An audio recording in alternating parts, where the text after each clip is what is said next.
పగ తెచ్చుకోవడం మన పని కాదు, దేవుని పని అది. చెప్పండి, మరి మన పని ఏంటిది? 17వ వచనం అక్కడే, రోమా 12:17.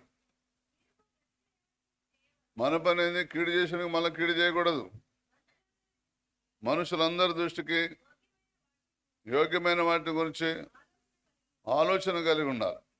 ఇంకో చదవండి. శక్యమైతే మీ చేతనైనంత మట్టుకు,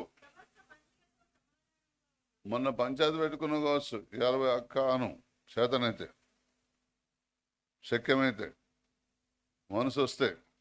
మరి మనసు రాకపోతే ఎట్లా చేయాలి? అయ్యగారు, దేవా ఆమెతోటి కలిసి రావాలంటే నాకు మనసు రావట్లేదు, నువ్వు నాకు మనసు ఇస్తే కలిసిపోయి మాట్లాడుతావు అను.